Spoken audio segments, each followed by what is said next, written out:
ದೊಡ್ಡ ಸವಾಲಾಗಿತ್ತು. ಮತ್ತೆ 28 ಗೆಲ್ಲಬೇಕು ಅನ್ನೋ ಲೆಕ್ಕಾಚಾರ. 25 ನಿಮ್ಮ ಪಾರ್ಟಿ ಆಗಲೇ ಇತ್ತು. ಸುಮಲತಾ ಅವರು ನಿಮ್ಮ ಪಕ್ಷದ ನೀವೇ ಬೆಂಬಲ ಕೊಟ್ಟಿರಿ ಕಳೆದ ಬಾರಿ. ಎಲ್ಲವನ್ನೂ ಸರಿ ಮಾಡ್ಕೊಂಡು ಹೋಗ್ತಿದ್ದೀರಿ. JDS ಮೈತ್ರಿ ಆಗಿದೆ. ಎಷ್ಟು ಮಟ್ಟಿಗೆ ಲಾಭ ನಿಮ್ಗೆ JDS? ನಾನು ನಿನ್ನೆ ದಿನ ತುಮಕೂರು ಲೋಕಸಭಾ ಕ್ಷೇತ್ರ ಪ್ರವಾಸದಲ್ಲಿದ್ದೆ.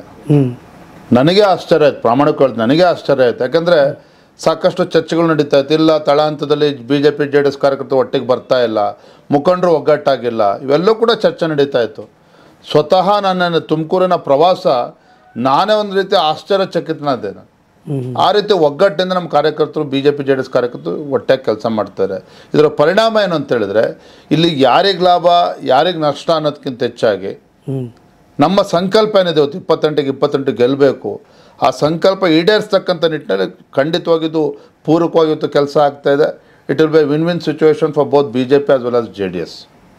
ಖಂಡಿತ ಅದು ಇಬ್ಬರಿಗೂ ಕೂಡ ಲಾಭ ಆಗ್ತದೆ.